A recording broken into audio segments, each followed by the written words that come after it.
Hello children, I welcome you all in my YouTube channel Anuradha Online Classes. Today I am going to take class 8 and chapter number 2 as we have already done half or more than half of the chapter. Okay, today we are going to take the topic that is food preservation. Now what do you understand by food preservation? इससे पहले हमने food poisoning के बारे में पढ़ा था. If we keep the food in warmth place, okay, for longer time period, तो क्या होगा? It will generate what? Microorganisms in it. Means the growth of microorganism will take place there. और वो उस food को क्या करेंगे? Spoil कर देंगे. For that we have to preserve the food. Preserve the food by freezing it or by using some chemicals. About that only, how we have to preserve the food so that it will not get spoiled. Okay, for that we must understand what is food preservation first. What is food preservation? Let's see in your book. In chapter first we have read about the methods used to preserve and store the food grains. हम लोगों ने ये पढ़ा था that crop production के हमने कई methods पढ़े थे, and in that one method is to store the that crops. So how we have to, which methods we are following to preserve and store the food grains? So in that let us see.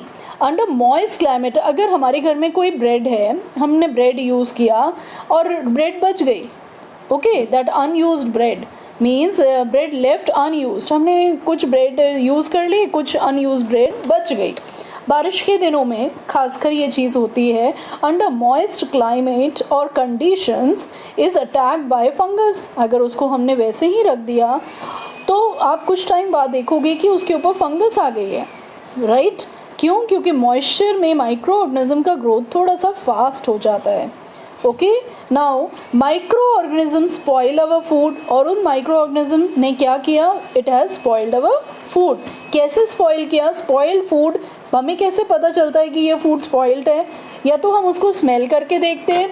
अगर हम उसको smell करते के देखते हैं और उसके पहले वाला जो स्मेल था वो नहीं रहता, अजीब सी स्मेल आती है, that bad smell is coming, as well as उसका टेस्ट भी चेंज हो जाता है. जब माइक्रो ऑर्गेनिज्म किसी चीज़ को अटैक करते हैं ना, it will change the taste also, as well as उसके अंदर तो माइक्रो ऑर्गेनिज्म ने एंटर कर लिया तो उसकी स्मेल भी चेंज हो जाएगी और उसका टेस्ट भी चेंज हो जाएगा. और उससे हमें पता चल जाता है कि ये फूड जो है ये ख़राब हो चुका है, right? Is spoiling of food a chemical reaction? Now one question is there, क्या ये food that spoiling of food is it a chemical reaction? Let's see. Paheli is asking one question. देखो पहेली ने क्या किया. पहेली बॉट सम मैंगोज, वो market से कुछ मैंगोज लेके आई, but she could not eat them for a few days. लेकिन सारे मैंगोज उसने खा ही नहीं, कुछ मैंगोज रह गए. Later she found that they were spoiled. बाद में उसने देखा कि दे वर स्पॉइल्ड एंड रॉटन, और सड़ गए वो. But she knows that mango pickle her grandmother makes does not spoil for long time. लेकिन मैंगो पिकल जो उसकी दादी बनाती हैं वो फॉर वन ईयर 2 years तक भी वो ख़राब नहीं होते. तो शी वॉज कन्फ्यूज़ कि मैं तो थोड़े दिन ही लेके आई हूँ, 2-4 दिन पहले लाई हूँ और वो ख़राब हो गए, और दादी ने जो बनाए थे वो तो ख़राब नहीं हुए. सो अब उसने क्या किया देखते हैं. Late us study. नाउ एक क्वेश्चन उसके माइंड में आया कि ऐसा क्यों हुआ. Late us study the common methods of preserving food in our Holmes. आप देखते होगे ना कि आपकी मम्मा भी अचार बनाती हैं तो वो मैंगोज़ जो हैं वो ख़राब नहीं होते. या जैम जो होता है, जैम में मैंगोज़, पाइनएप्पल या डिफरेंट फ्रूट्स के बनते हैं, वो जल्दी से ख़राब नहीं होता. फॉर 1 year भी वो बिल्कुल वैसे का वैसा ही रहता है. 6 month mainly we are taking the time. तो 6 month तक उसमें हमने ऐसा क्या चीज़ डालते हैं कि वो चीज़ ख़राब नहीं होती. Let's see. We have to save it from the attack of microorganism. तो उसने ये let us study the common methods of preserving. उसने सोचा कि कुछ अलग से कुछ मेथड्स होते होंगे जिससे कि ये चीज़ें ख़राब नहीं होती. Okay, let's study about that. First is what? Chemical method. This is important, children. chemical method. Now what is chemical method? See, chemical method. Yes, chemical method, salt and edible oils. Salt and edible oils क्या होते हैं? Salt and edible oils, हम क्या करते हैं कुछ चीज़ों में जब सॉल्ट और एडिबल ऑयल मिक्स कर देते हैं, ओके, आर कॉमन केमिकल्स जो हम यूज़ करते हैं to check the growth of microorganism. अगर हमारे से किसी चीज़ में ना गलती से ज़्यादा नमक डल जाए, गलती से भी किसी चीज़ में ज़्यादा नमक डल जाए या चीनी डल जाए तो वो चीज़ जल्दी से ख़राब नहीं होती. इसका मतलब क्या है? जैसे पिकल आप देखते हो, पिकल में नॉर्मली हम लोग जितना नमक अपनी सब्जियों में और चीज़ों में डालते हैं उससे कहीं ज़्यादा नमक हम उसमें डालते हैं. रीज़न कि सॉल्ट एक प्रिजर्वेटिव है, एक केमिकल है that is used as a preservative. और शुगर भी आपने देखा है, जैसे जैम में क्या यूज़ होता है? जैम में सबसे ज़्यादा शुगर यूज़ होता है. रीज़न क्या है? बिकॉज शुगर एंड सॉल्ट ये दोनों ही क्या हैं? प्रिजर्वेटिव है. और दूसरी चीज़, जैसे हम पिकल की बात करते हैं तो we are using what? Salt and edible oils. Oil में भी अगर कोई चीज़ हम रखते हैं तो वो चीज़ जल्दी से स्पॉइल नहीं होती. रीज़न कि वो माइक्रो ऑर्गेनिज्म उस पर अटैक नहीं कर पाते. बट इन पिकल्स अगर हमारे मॉइस्ट हैंड लग जाते हैं, इसलिए आपने देखा होगा आपकी मम्मा या कोई भी बड़ा अगर होता है घर में और आप पिकल निकालने के लिए जा रहे हो और स्पून भी अगर आपका थोड़ा सा भी उसमें वाटर का ड्रॉपलेट है और आपने वो अगर पिकल में की बॉटल में डाल दिया तो that pickle will get spoiled within some days. Okay, it is seen. Reason क्या? उसके अंदर वाटर कंटेंट थोड़ा सा चला गया. वाटर का कंटेंट जाने से ही चीज़ें ख़राब होने का डर रहता है. Okay, therefore as common as edible oil and salt, these are common chemicals. इनको हम क्या कहते हैं? प्रिजर्वेटिव्स. रीज़न कि इट चेक्स, रीज़न क्या है इसका? It checks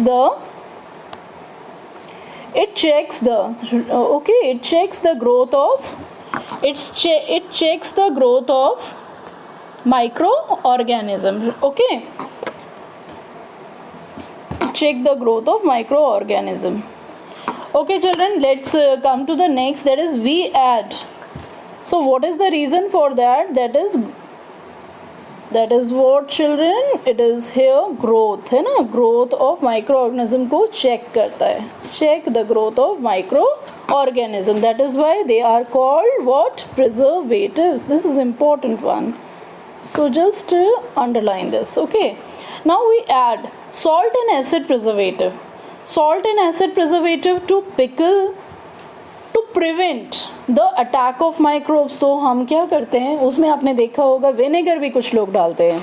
okay, that are the preservatives. So salt and acid ये दोनों ही क्या हैं? These are the preservatives to pickles to prevent the attack of microbes. इसके बाद एक और that chemical is there, that is sodium benzoate and sodium metabisulfate. These are the common preservatives. आपने देखा होगा आपके घर में अगर अचार पिकल की बॉटल बाहर से आती है, हम परचेस करते हैं तो उसमें जो प्रिजर्वेटिव्स लिखे रहते हैं, आप कभी उसको पढ़ो तो उसमें सोडियम बेंजोएट या sodium metabisulphite, salt, acid, all this is given. So you can see that. या जैम्स की बॉटल में जो है, आप अगर उसको चेक करोगे, स्क्वैश की बॉटल को अगर चेक करोगे तो उसमें भी ये प्रिजर्वेटिव्स डाले जाते हैं. These are also used in jams. हम जैम्स में भी देख सकते हैं and squashes to check their spoilage. ये क्या करता है? It checks the growth of microorganism. These all. Okay, so what are the names of that? First is what? Salt, then acid, then is what? See,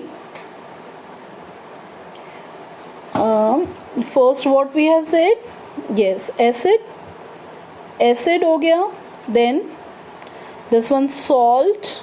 Okay, then see, we are having what? Sodium benzoate. Okay, and what? Sodium metasulfate. These are the common preservatives. Just keep in mind that we are using in jams and squashes.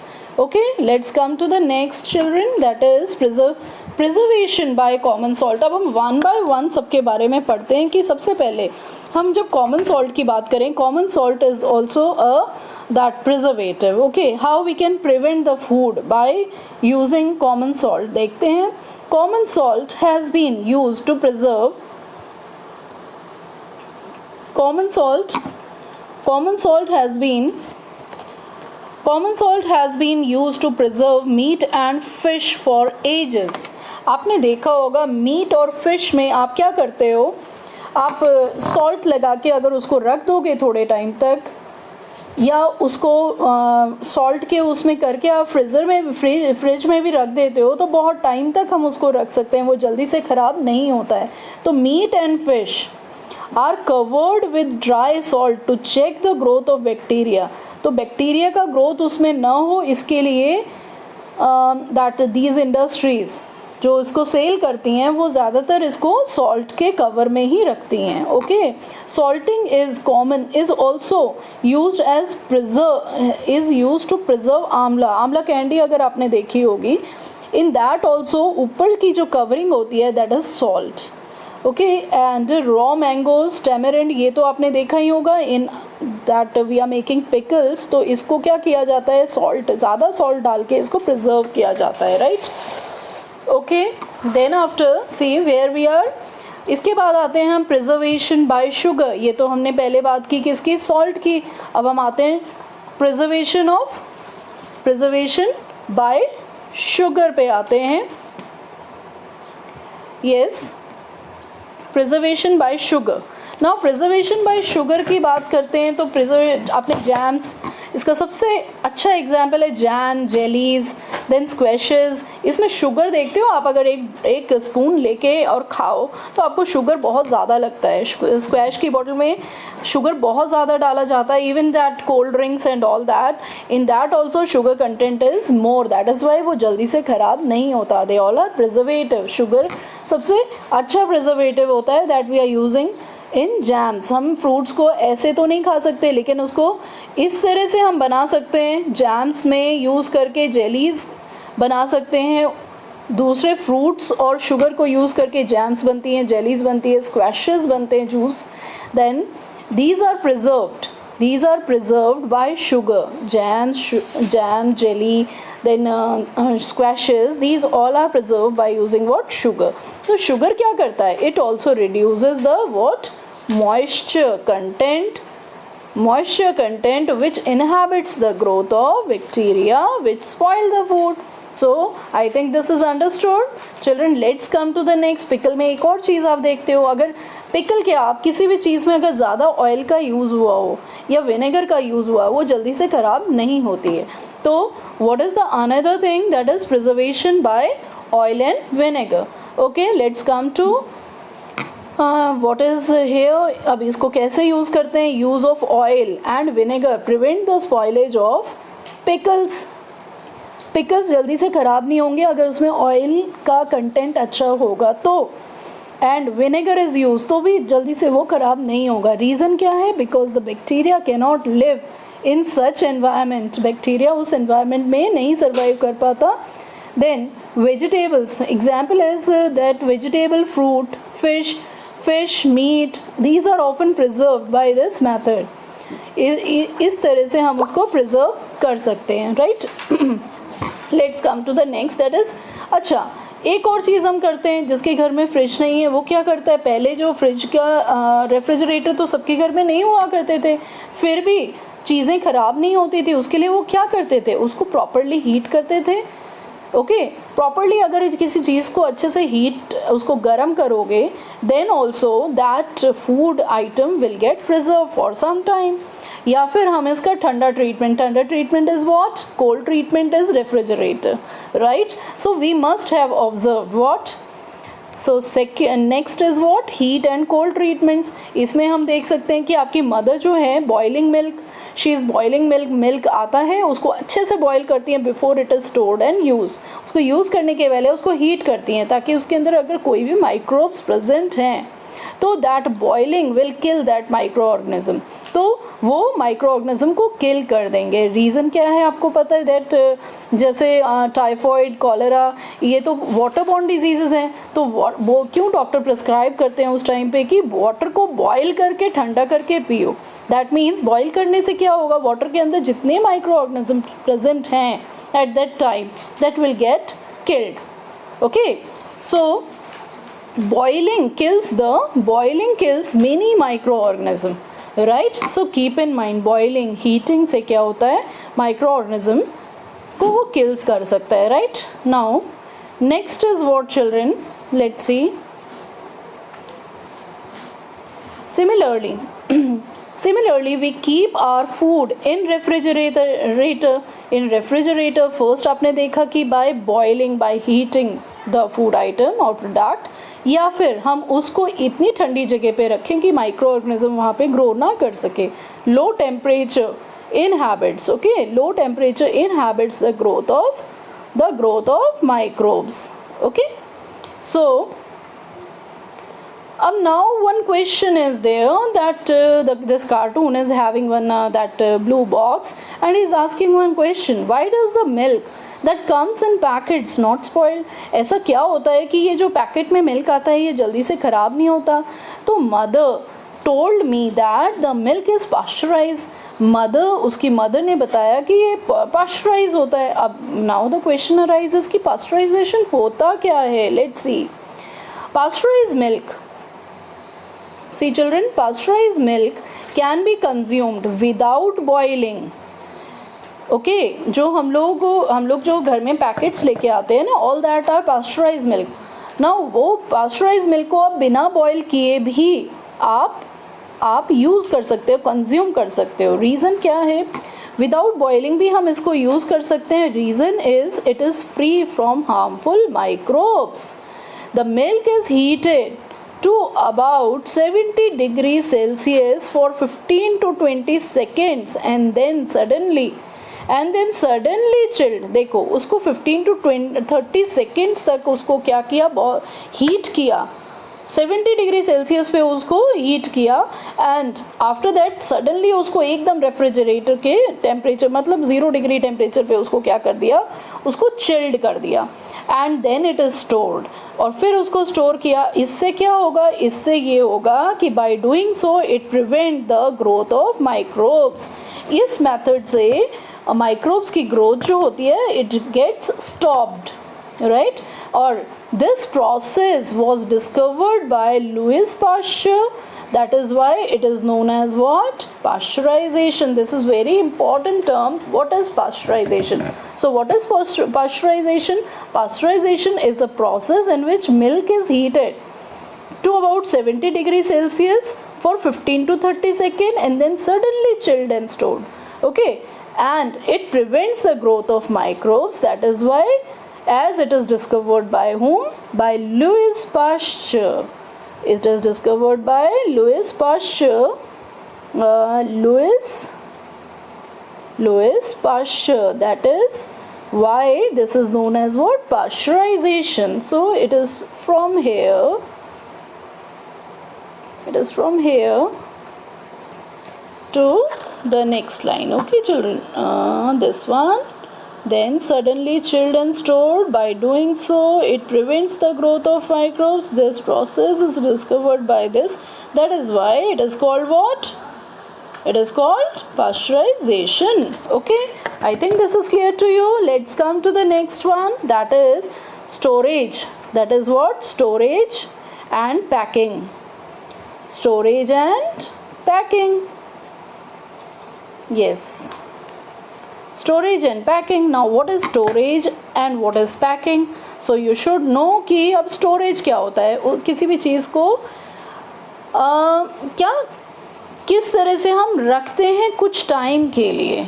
Okay, आप उसको किस तरह से रखते हो।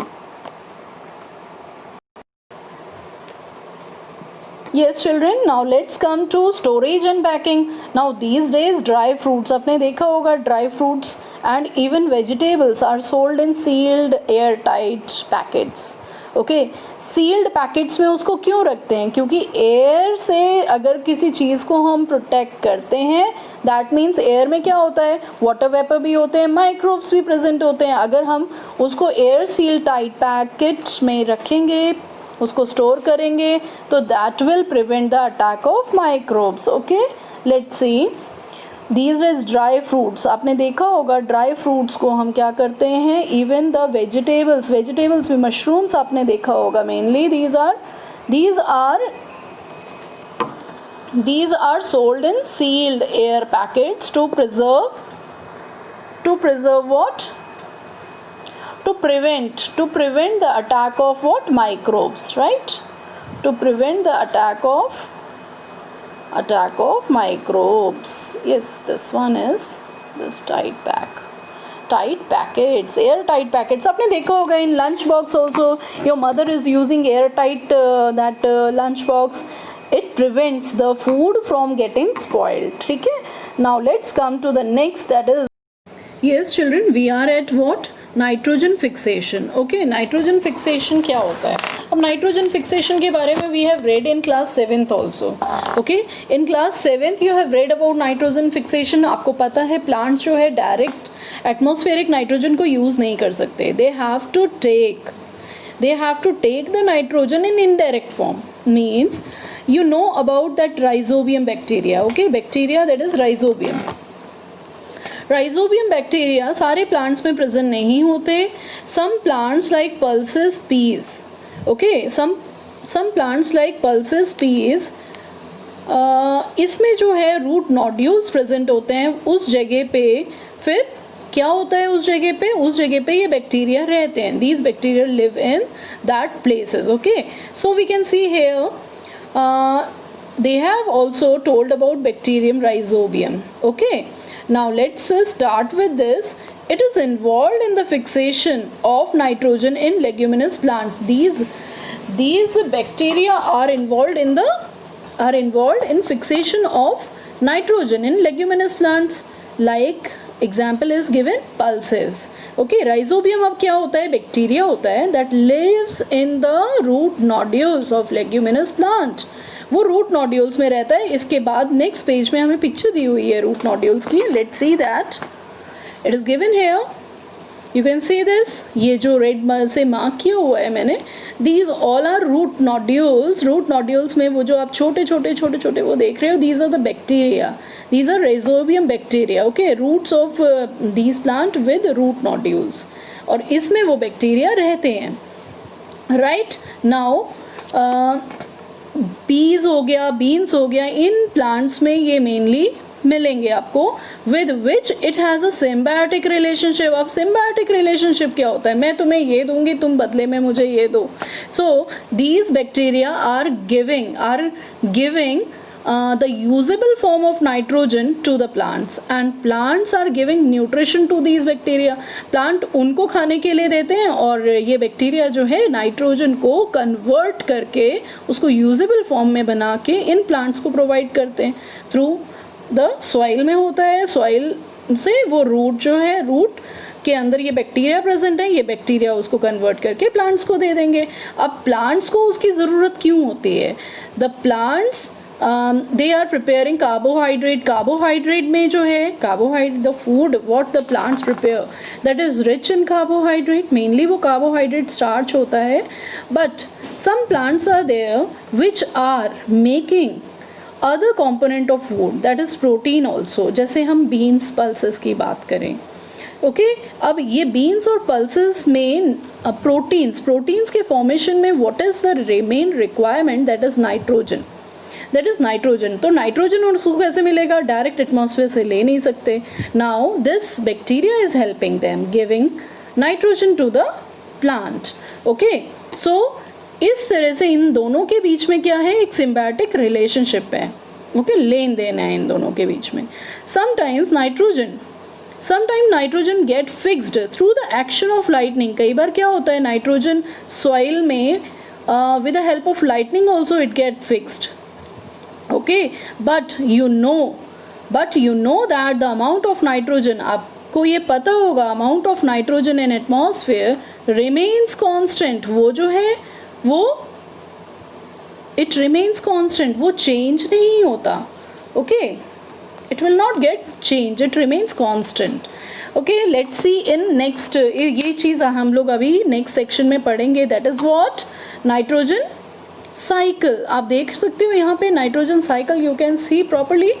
Nitrogen cycle हम start करते हैं इसको लिटिल बिट, इसको हम थोड़ा सा yes now here we are starting. Okay, सबसे पहले हम आते हैं इसके टॉप पे. That is what atmospheric nitrogen पे आ जाते हैं. Atmospheric nitrogen that is present in atmosphere, 78% of atmosphere is composed of nitrogen. Nitrogen का composition है 78%. अब ये एटमॉस्फेरिक नाइट्रोजन, कभी लाइटनिंग अगर होती है तो nitrogen is fixed, nitrogen fix हो जाता है. कहाँ पे? You can see hair.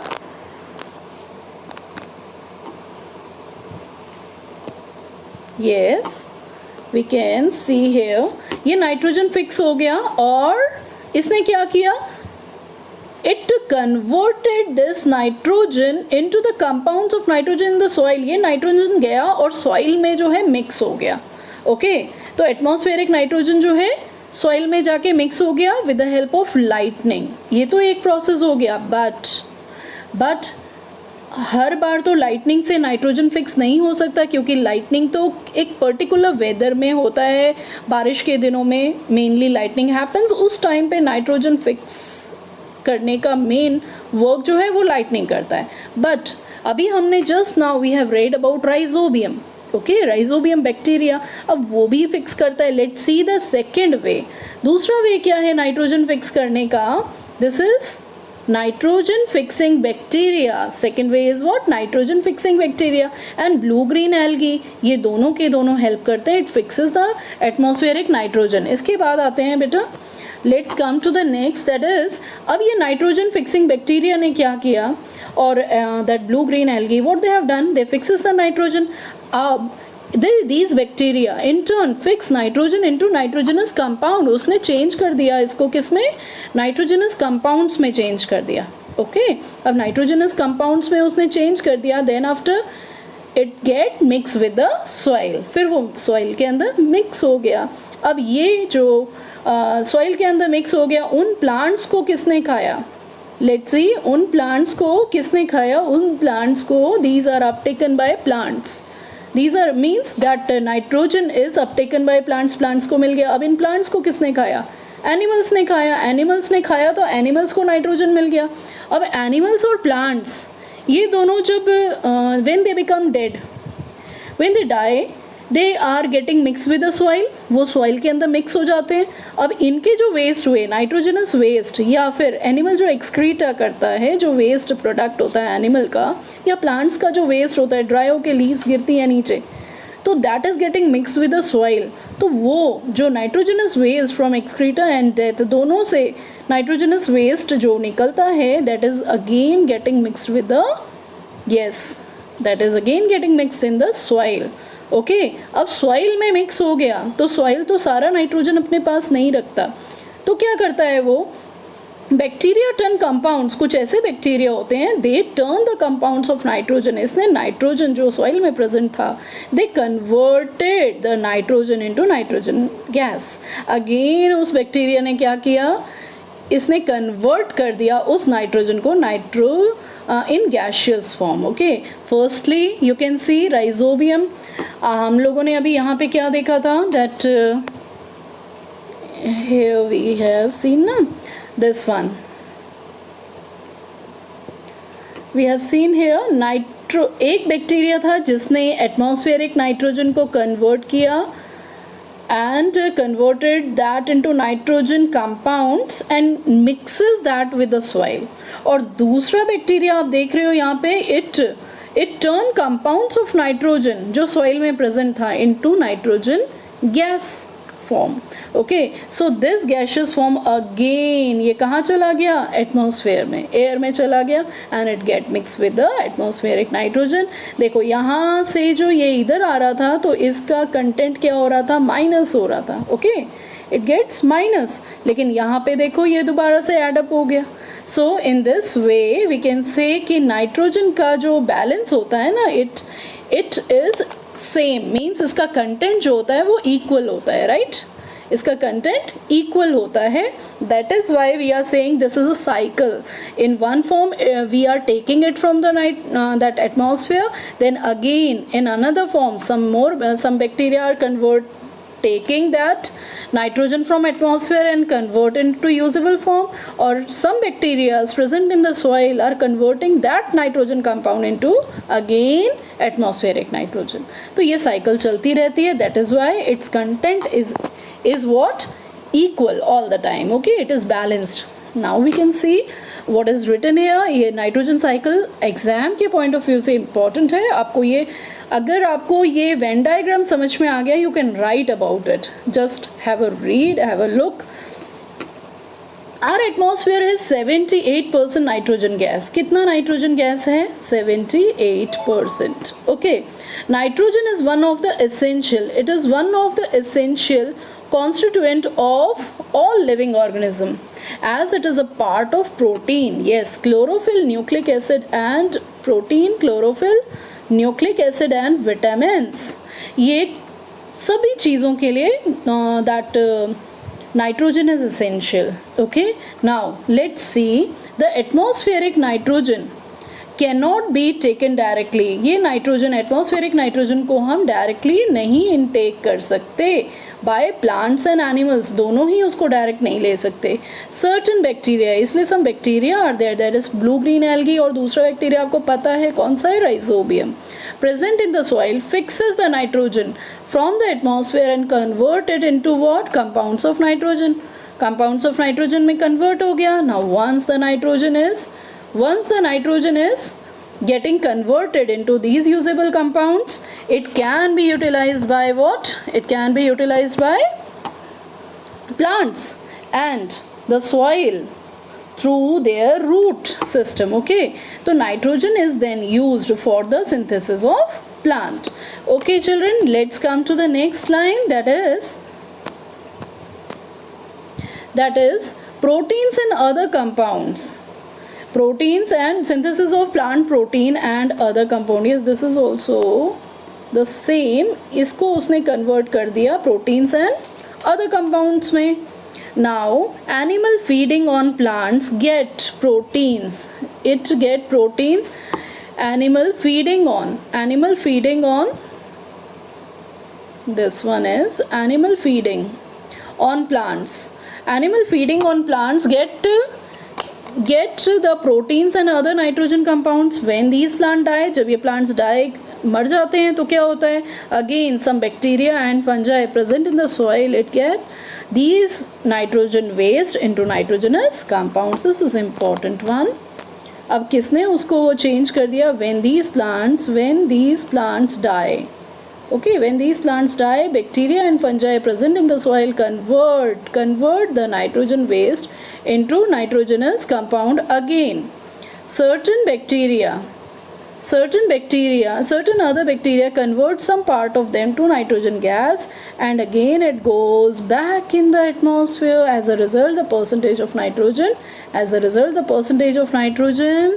remains more or less constant. थोड़ा सा कम या ज़्यादा हो सकता है, अदरवाइज उसका कंटेंट कितना होता है, 78%. So children, here our chapter is, I think it's get over. So मिलते हैं अपनी नेक्स्ट वीडियो में with the next new chapter. Till then goodbye. देखते रहिए इस चैनल को, अनुराधा ऑनलाइन क्लासेस. सब्सक्राइब करना बिल्कुल ना भूलें, लाइक और शेयर करना भी बिल्कुल ना भूलें. अपने फ्रेंड्स को ज़्यादा से ज़्यादा शेयर कीजिए. Thank you and have a nice day.